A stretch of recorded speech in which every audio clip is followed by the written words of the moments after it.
现在有很多大龄剩女哈，这真的是被现实打脸的。有的时候呢，觉得她们又可怜又可恨。在北京这样的大城市里，将来真的会有很多女孩子，她嫁不出去啊！你们先别反驳我，大龄女生看到这儿呢，可能你也想骂我，但是真的有很多案例啊，证实哈，大龄剩女她们真的有一些共性，基本上呢就这3点：第一，太挑；第二，太毒；第三，情商太低。你看完了再喷我。比如前几天我这来了一个34岁的大龄女生，其实她长得还可以，颜值呢能打个7分，在体制内上班，月薪1万多。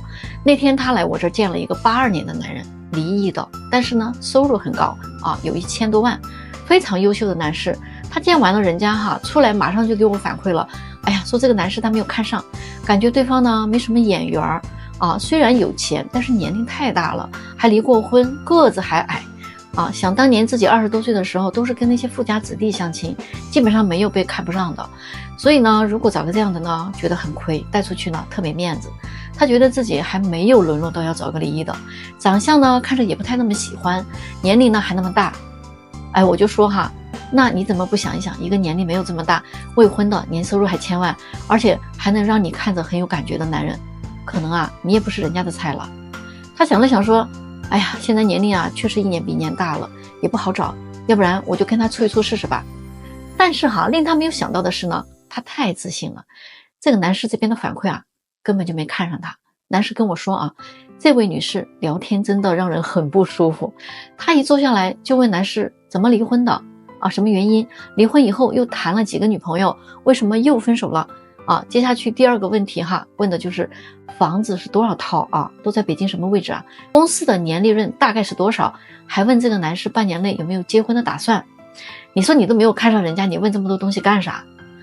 这个就是他情商的问题啊，完全不顾及对方感受，想问什么问什么，这不就是在查户口吗？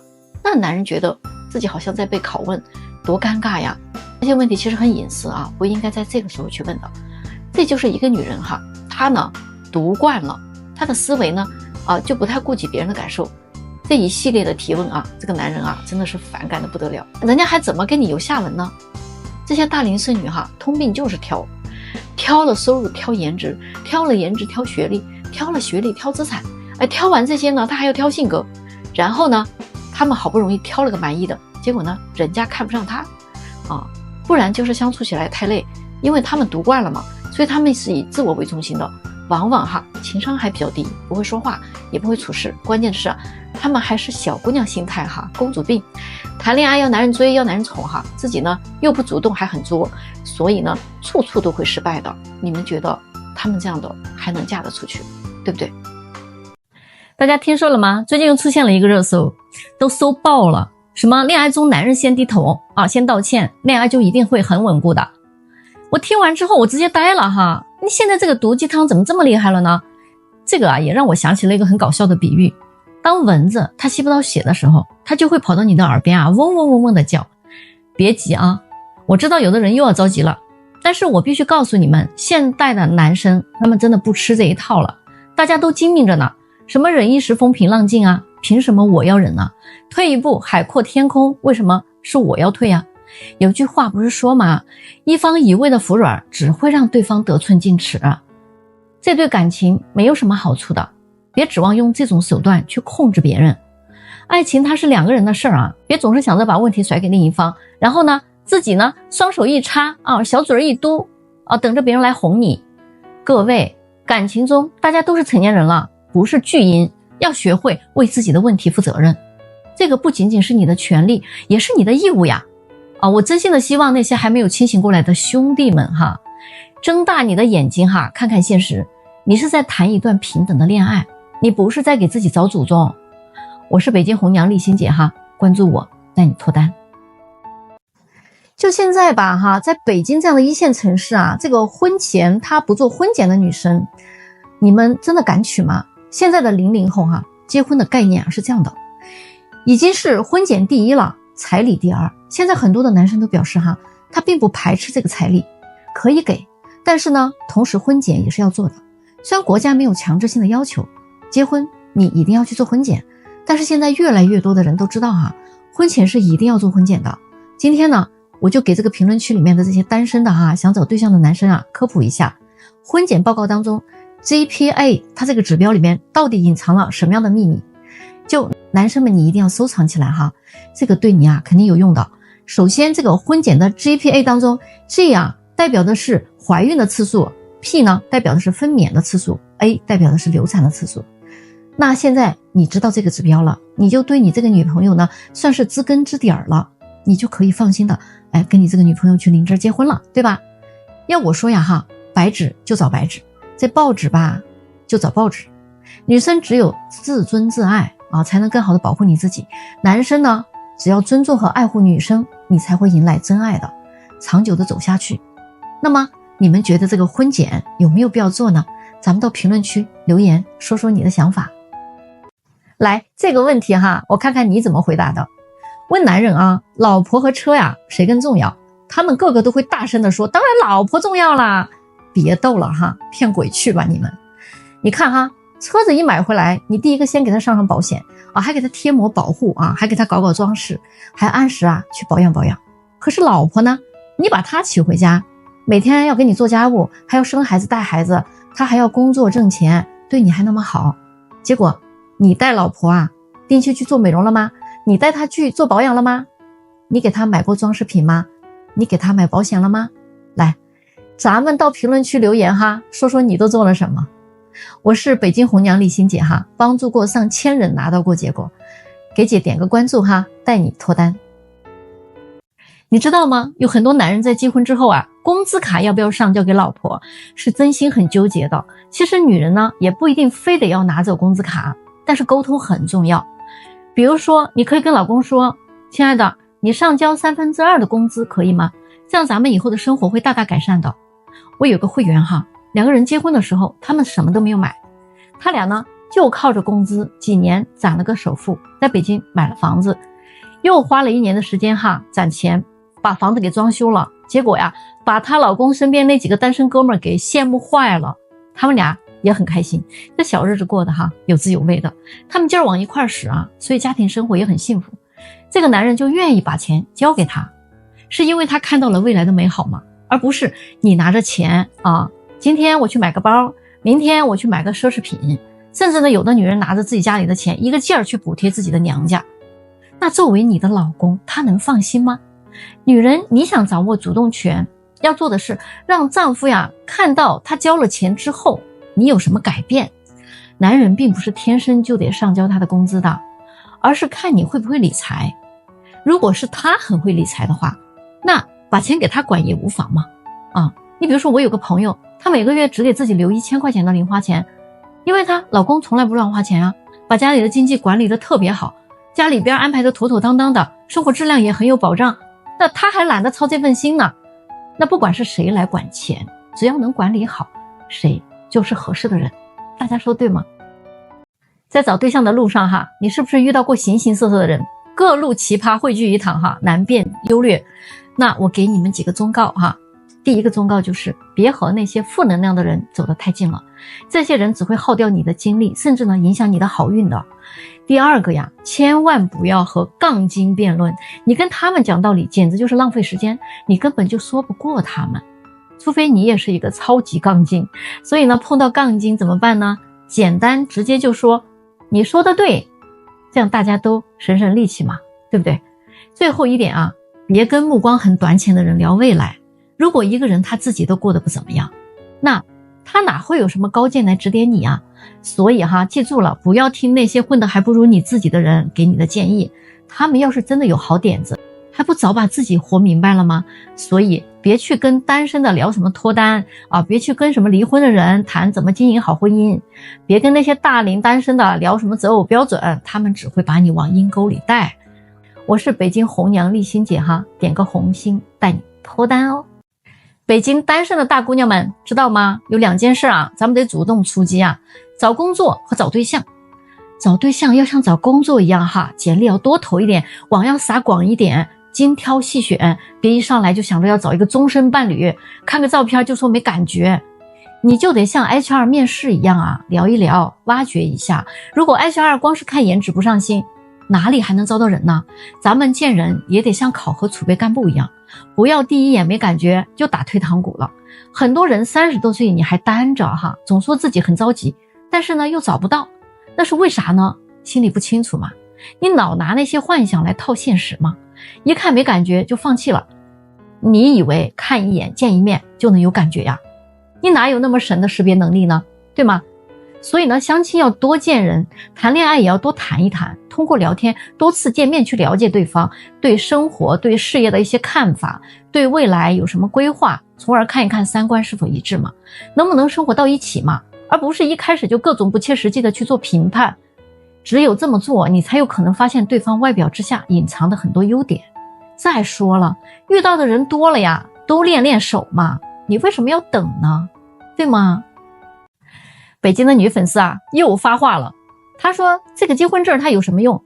它只能证明两个人躺在一张床上合不合法，它不能证明两个人啊合不合适。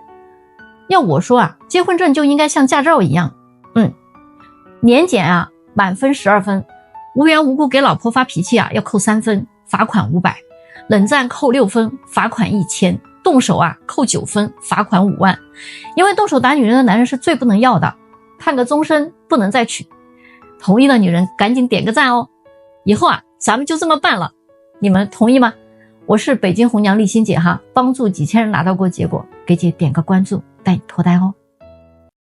现在啊有一种很奇怪的现象哈，为什么有的男生他宁愿花10几万去娶一个相亲刚认识几个月的女生，他也不愿意啊花10几万去娶一个相处了几年的女朋友？你们说奇怪不奇怪？其实呢，据我分析哈，主要有以下3个原因。第一点就是在这件事情上啊，男女心态上差异很大。女生觉得我们既然都这么多年的感情了，我跟你要点彩礼没毛病吧，你就应该满足我，才能证明你是真心爱我的呀。但是男生想的却是，我都要娶你了，还差这点彩礼吗？如果差一点你都不行，那你也不是真心爱我的。第二点，男生觉得呀，两个人谈恋爱期间也没少给女生花钱，但是感觉那些钱好像全都白花了。大家都知道吗？现在谈恋爱哪样不是男生掏钱呢？基本上80%都是男的在花，但是临到要结婚了，女的还要分文必争哈，讨价还价。总说那句话，我父母养我这么大不容易，这钱你就得拿，少1分都不行。然后之前的付出好像全都是活该一样。第三点，对于男生来讲哈，他们会认为这么多年的感情应该是可以相互理解和包容的，他能有多少，对方难道没有数吗？但是女生这个时候想法是，既然这么多年的感情了，是不是就应该想尽办法去满足我，完全不顾及多年的感情了，反而是像变了一个人一样哈，无情无义的。所以呢，男生这个时候呢，真的是想跟你谈感情，而女生这个时候呢，更像在谈交易了。这不就是在逼着男人要放弃你吗？所以不要太高估自己了，去挑战人性，对吗？我是北京红娘丽欣姐，12年帮助过几千人脱单，来给姐点个红心，带你脱单哦。女人不结婚就有罪吗？北京的一位女粉丝给我留言说哈，我35岁的时候呢，就已经果断选择不结婚了。如今我都45了呀，我从来没有为自己的选择后悔过，我更不会去羡慕那些结婚生子的人。我三观很正，我原生家庭也非常的好，我的父母也很恩爱很开明，家里人都非常理解和尊重我的选择。因为我自己经济独立精神也独立，情感也独立，我不想成为任何人的附属品，我只想遵从自己的内心，为自己而活。关于爱情，得而我幸，失而我命，上天赋予我，我就双手接住，上天不给我，我也不强求，随遇而安，享受生活，不好吗？反正我听完了他这番话之后我觉得他有可能苦水都往肚子里咽就是嘴硬但是你们大家支持他的想法吗？我是在北京做了12年的红娘丽欣姐，给姐点个关注带你脱单哦。据说老公的态度会决定婆媳的融洽程度，不知道是不是这样如果呢你和婆婆吵架了，你把她都气哭了，结果你老公却跟你说，哎呀，你以后让着点我妈，你也不想一想，你生的呀天天花着她的钱，她生的呢天天挣钱给你花，你生的呢天天惹她生气，她生的呀一惹你生气你就拳打脚踢的，你想想你是不是已经一统天下了呀？就给他留条活路嘛。听完老公这些话你会怎么想？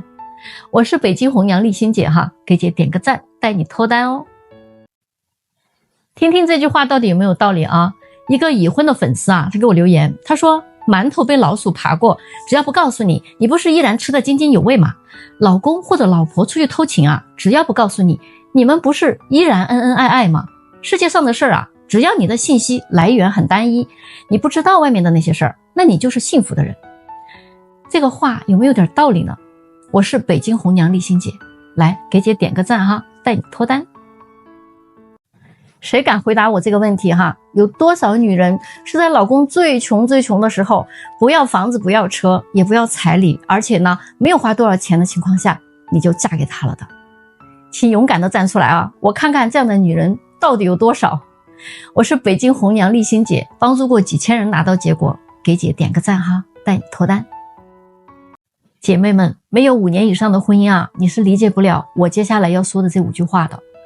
恋爱脑的姐妹啊，你更要认认真真的听一听。第一点哈，不要过度的去窥探你的老公。好的婚姻啊，它真的是各过各的，你不存在绝对的忠诚，戏要演，糊涂呢也得装，该和解就和解，婚姻就是一场合作。第二呢，做个聪明的女人，婆家的那些事儿啊，你要装瞎，不闻不问，也不听也不看，你会减少80%的烦恼。第三，无论你选择的伴侣是什么样的，最后都是你和自己过。只要你寻求外部的依靠，你必然会受到伤害。第四点呢，婚姻本身的价值，它就是为了资源整合。所以呢，你把另一半当成一个合伙人，经营期间双方必须不断的去学习提升自己，只有这样你才能从中体会到一种幸福。总结第5句哈，那就是散养老公，放养孩子，富养自己。说的对吗？我是北京红娘丽欣姐，12年帮助过几千人脱单，关注我，带你脱单。北京将来哈，肯定会有1半的女生啊会孤独终老，找不到对象的。千万不要觉得我危言耸听哦，目前的事实真的是这样的。很多的女生呢，她们找对象其实根本就不是按照自己的实际情况来择偶的。她们在20多岁的时候呢，有好多人给她介绍哈，因为那时候年龄有优势嘛，她就非常的挑啊。所以他们的要求就是有房有车哈，而且收入得高，工作得好，家庭背景还得好啊，还要求男生长得帅，有眼缘，对他好，还得对他大方。这个完全是逼着自己在当霸道总裁嘛，就这么拖哈，最后把自己呢拖到了28、9岁了，在相亲市场上已经完全失去了竞争力。像北京这种1线大城市，每年都会有很多优秀的女生在涌入啊。虽然我这里确实也有很多优秀的男生满足这些女生所有的要求，但是你们又有什么优势和那些比你更年轻更优秀的女生去竞争呢？不信的话，你可以去北京的天坛公园、中山公园哈相亲角看一看，每周都有很多来相亲的，挂资料的都是父母居多，并且90%以上啊都是女孩的家长。为什么呢？你细品。你能听懂相亲对象提要求背后的黑话吗？第一，要求有上进心、责任心，就是要求你收入高嘛。第二，热爱运动和健身，等于他呀就是个颜狗。第三哈，要求不高，对我好就行了呀，这就是说呀，你要会提供情绪价值。第四，我很慢热哈，你得再努力，就是说啊，我不喜欢你，得看看你的表现了。第五呢，要看你有没有诚意啊，那就是等于在说你得在物质上付出哈，大冤种，赶紧给我转账吧。第六哈，我不熬夜，睡得很早，就是说晚上你可别打扰我，那是我的私人时间。你们说这些人是不是奇葩呀？今天啊，这个老大男又来许愿了啊，我真的很头疼啊。38岁的博士女，她说她从来没有相过亲，她认为自己的条件很好啊，北京有房有车，工作呢很体面，未来对孩子的教育方面呢也有很大的优势。她说自己曾经谈过一个男朋友，8年了没有领证，是因为她有点嫌弃男友挣得太少了，两个人都在研究所工作，经济上不会有太大的飞跃，而且性格上呢自己又有点强势哈，他们俩总吵架，不管对错她从不低头，直到男友劈腿提出分手，她才有点警觉自己是不是做错了什么，但是这时候已经晚了，所以她现在就希望找一位啊气质儒雅、事业有成的男士，经济条件啊一定得好，至少是100万以上的收入。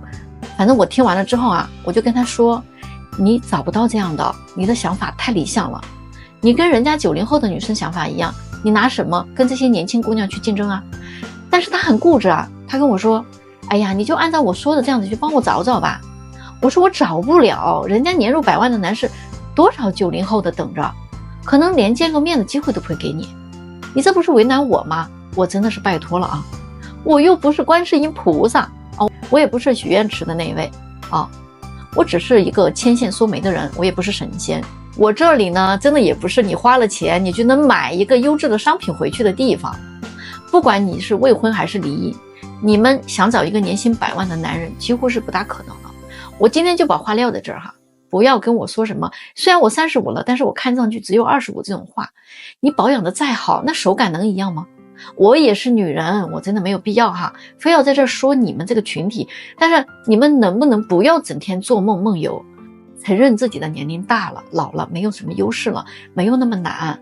你找一个跟你收入差不多的男人好好过日子，有那么难吗？你们都快奔40的人了，不知道是谁给你们的这种自信和勇气哈，动不动就要找100万年薪的男人。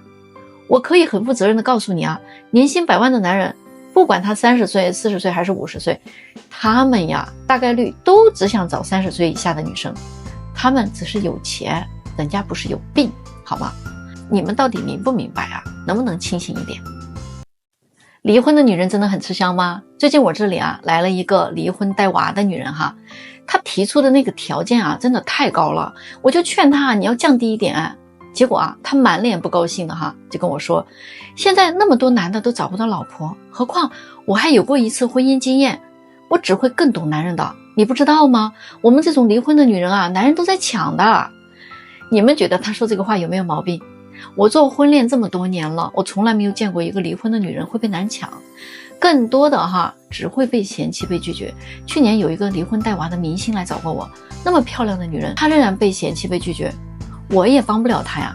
在相亲市场上，如果你是一个离异的女人，即便你没有生过孩子，你也基本上啊不大会被未婚的男人选择的，你更不会被那些经济条件特别好的男人选择，哪怕呀他也是一个离婚的男人，也有大把的未婚的还比你年轻漂亮的女人愿意找他，更何况你还带了个孩子呢。一个离过婚的哈，生过孩子的女人，年纪呢也不小了，怎么可能被男人抢呀？谁来抢你呀？那些村里的穷光棍吗？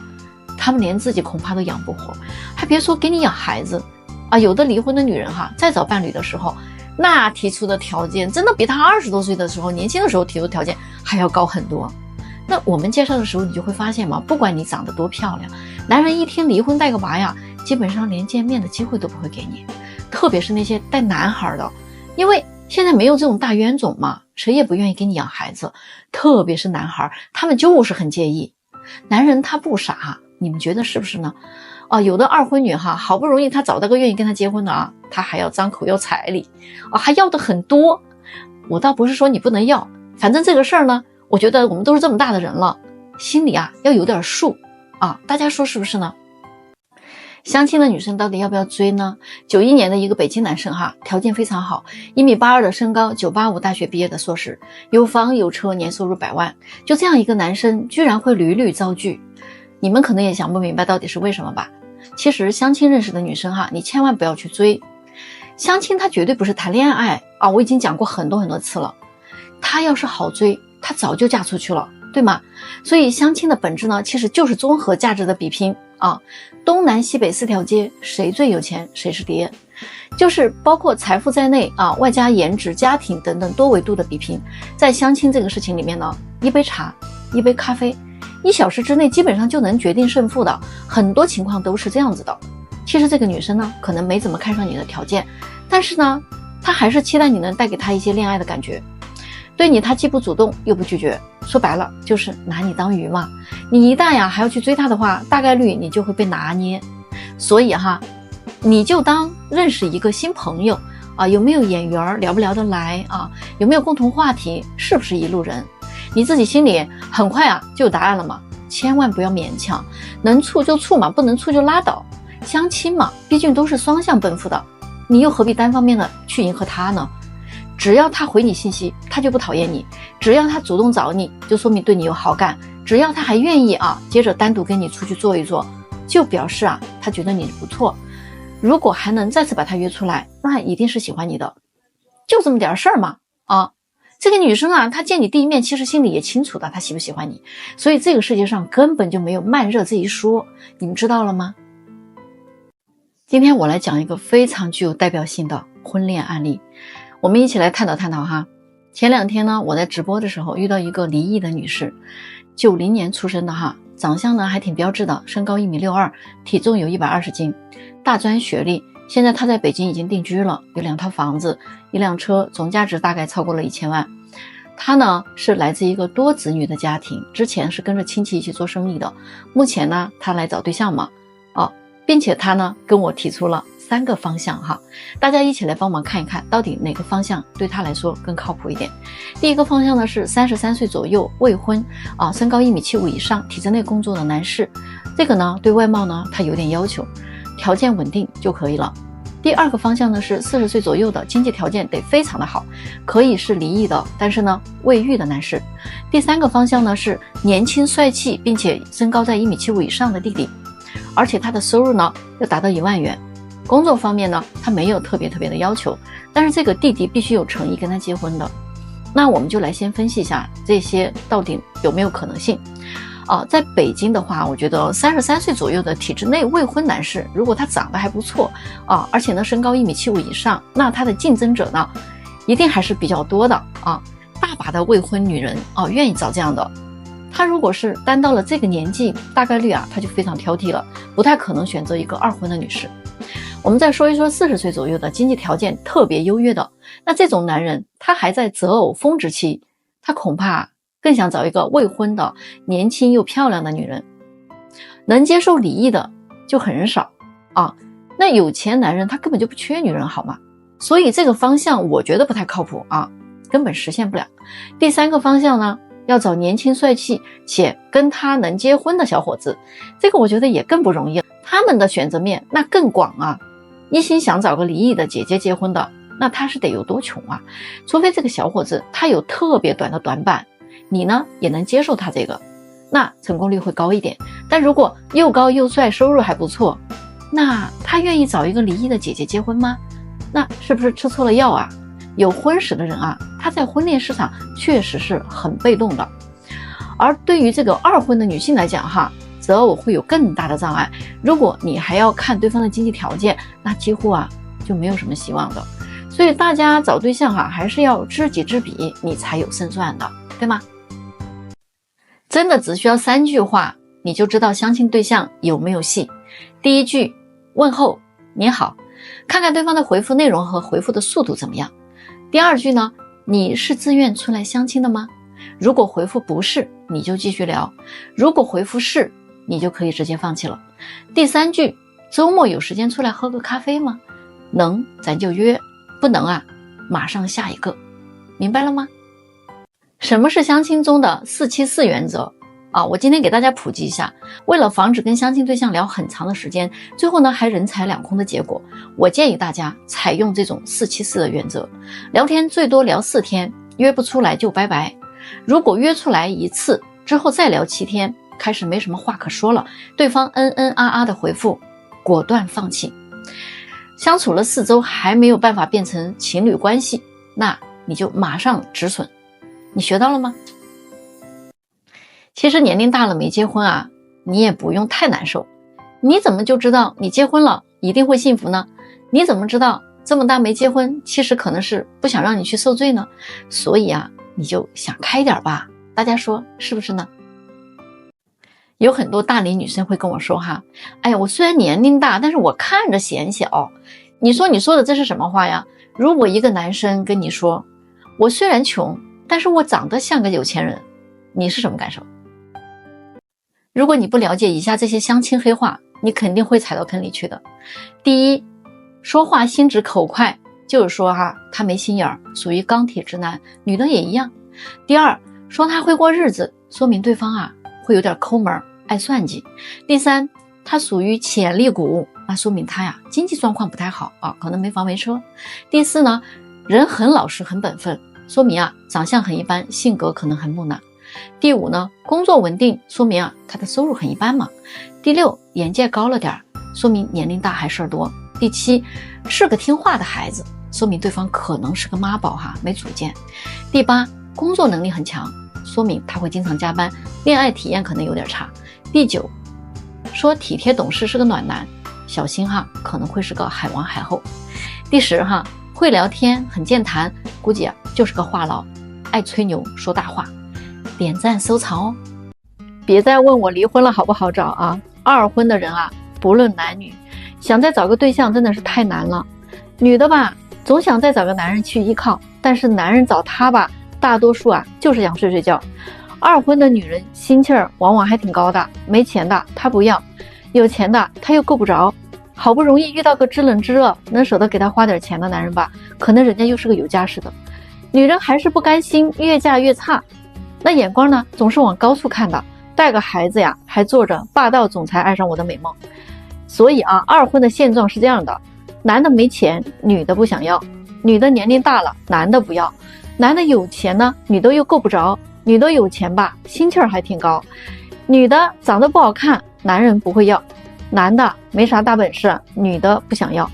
离了婚没有孩子的不好找，离了婚带着孩子的呀都没有人要。条件好的不考虑他，条件差的一听有孩啊就放弃掉。女的想的是，你要是肯给我花钱还对我挺好，那我可以考虑考虑。男的想的是啊，那我要是给你花了钱，你又反悔了，我哭都没地儿去。男女双方都是走过弯路的人，都吃过一些大亏啊，大家呢都长了360个心眼儿，各想各的利益啊，各算各的账，真的是太难了。如果你也是个离婚的啊，你还打算找还是不找啊？今天有个女生问我，说那个跟男生啊相处都3个月了，但是男生呢都一直不推进关系，两个人呢每次约会呢就只限于吃饭。我就问了他3个问题，这3个月里你有主动联系过男生吗？他说我没有啊。那我又问他，那每一次约会也都是男生主动约你出去是吗？他说是的呀。那我就再问他，那你们每一次约会所有的开销是不是都是男生在支付呢？你有没有分担过一点？他说我没有啊。哎，这个有问题吗老师？他现在是在追求我，这一点付出是不是应该的呀？这老大难又来许愿了啊，我真的是头疼。38岁的博士女说自己从来没有相过亲，她认为自己条件很好，在北京有房有车，工作很体面，未来对孩子的教育方面也有很大的优势。她说自己曾经谈过一个男友，8年都没有领证，是因为她有点嫌弃男友挣得太少了，俩人啊都在研究所工作，经济上不会有太大的飞跃了，而且性格上自己也有点强势，总是吵架，不管对错她都从不低头，直到男友劈腿提出分手，她才有点警觉到自己是不是做错了什么，但是已经晚了。所以她现在希望找一位气质儒雅、事业有成的男士，经济条件一定得好，至少要100万以上的收入。反正我听完了以后啊，我就跟她说，你找不到这样的，你的想法太理想了，你跟人家90后的女生想法一样，你拿什么跟年轻的姑娘去竞争？但是她很固执啊，她跟我说，你就按照我说的这样的帮我找找吧。我说我找不了，人家年入100万的男士啊，都找90后，连见个面的机会可能都不会给你，你这不是为难我吗？哎呀，你这钱我挣不了，你可以去别处看看，我真的是拜托了啊。我不是观世音菩萨，也不是许愿池的那位啊，我只是一个牵线说媒的人，也不是神仙。我这里呢，也不是你花了钱就能买个优质商品回去的地方。我再一次强调一下，35岁以上的女生，不管你未婚还是离异，你们想找一个年薪100万的男人，几乎是不可能的了。今天我就把这话撂在这儿啊，不要跟我说什么，虽然我35岁了，但是我看起来只有25岁这种话。你保养的再好，那手感能一样吗？我也是女人，我真的没有必要非要攻击你们这个群体啊，但是你们能不能不要整天梦游？你承认自己年龄大了老了，有那么难吗？你找一个跟你收入差不多的男人好好过日子，有那么难吗？你都快奔40的人了，不知道谁给你的自信和勇气，动不动要找100万年薪的男人。我可以很负责任的告诉你啊，年薪100万的男人，不管他30岁、40岁还是快50岁，他们啊大概率都只考虑30岁以下的女生，他们只是有钱，人家不是有病啊，你明不明白？能不能清醒点？最近有个事儿啊，我跟大家念叨念叨，在相亲的时候啊，主动的女生到底有多吃香？一说这句话，可能又有女生想骂我啊，你就先别喷了啊，听我说完。这样的事情我真的见了太多了。这不啊，前几天刚领证领完的一对啊，给我来报喜，我就知道这个女孩能嫁得很快，也嫁得很好。就半年前啊，我安排他俩见面的时候啊，大家都知道嘛，现在是僧多肉少，优秀的男生少啊，所以那天我就安排了另外一个女生呢也见这个男生。话说啊，这位男生条件呢是真心不错啊，在银行工作，硕士学历，北京有房有车啊，90年的180的个，长得呢白白净净的。总体来说，这样的男生也算得上是相亲市场上啊香饽饽了。所以两个女生呢对他都挺满意的，希望后续啊能有发展。男生呢对这两个女孩长相啊他都挺满意的，但是当时啊有点分不出伯仲，所以呢他觉得跟这两个女孩啊要不就先都接触接触，了解下性格再定。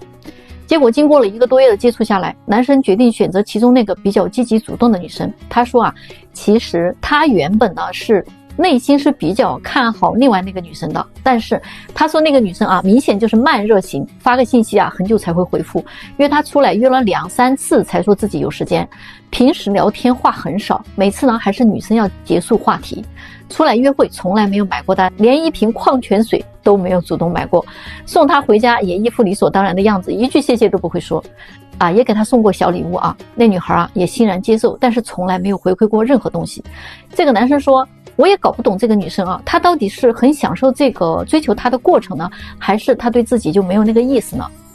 而那个主动的女生就不一样了啊，在这个慢热的女生还在等着男人追求的时候，她已经跟男生一起经历了好多事情了。她会给男生做烘焙，做小饼干，做糕点，带着约会的时候两个人一起品尝她的成果。她也不会半天不回信息啊，看到了就会回。她也会主动的约男生一起去爬山，去骑行，回到家还会跟男生分享今天的心情。男生请她吃饭，她也会请男生喝咖啡。男人请她看个电影，她也会买好奶茶。男生给她送个小礼物，她也会回馈点小心意。男生送她回家，她会每次下车的时候都跟男生说谢谢你送我回家。就是这么个开心快乐可爱的女生，直接秒杀那位慢热的啊！结果你们都知道吗？我后来问过那个慢热的女生，你是不是不喜欢这个男生？她说没有，我挺喜欢他的，但是不知道他为什么追着追着就不追了。你们说可笑不可笑啊？如果是你，评论区说说啊，你会选哪位？现在啊，被毒鸡汤毒傻的女人和那些三观很正的女人，她们的区别啊，真的大了去了。被毒鸡汤毒傻的女人，她说啊，你看一个男人爱不爱你，一定要看他给你花多少钱，花的越多，说明他越爱你。不舍得给你花钱又抠门的，那一定是不爱你的人。女人给男人生孩子，那就是对男人最大的奉献，所以他对我们好，那是应该的，他就应该付出代价的，那是他欠我的。要不他自己生一个给我看看。他们还说啊，那些只图感情不图钱的女人呢，真的是这个世界上最傻的女人。最后呢，都会输得很惨很惨。倒贴的女人那不用提了，那真的是蠢到家了。一个男人连家都撑不起，那还有什么幸福可言吗？如果我又有钱，我又有貌，我还有子宫，为什么我非得结婚？要不我要个男人干嘛？给我添堵是吗？我们再来看一看三观很正的女人，她们怎么说的啊？她们说啊，我又不是什么商品，我的感情不需要用金钱来换取。男人给我花的钱再多，也不一定代表他爱我。真正爱我的男人是会给我一个家，用一辈子来守护我的人。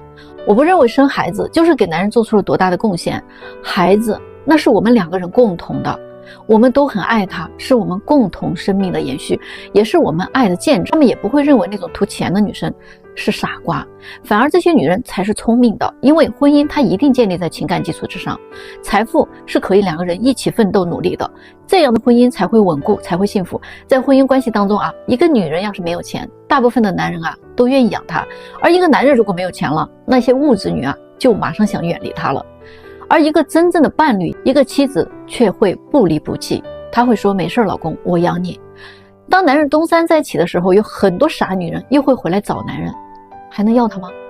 傻女人呐，天天都在喷男人啊，男性欠我们整个世界啊，一边呢又要公平，一边又要求别人要付出更大的代价。而真正聪明独立的女性啊，她们是把男人当朋友的，当人生的伴侣的，当一生的盟友的，是共同进步的良师益友。你们觉得到底哪种女生更值得被爱，更值得被选择呢？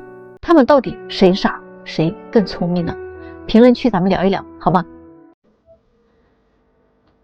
今天啊，有个女孩问我，老师，到底是嫁给爱情好呢，还是嫁给金钱好呢？我想告诉他呀，很多人啊，两样都嫁不到。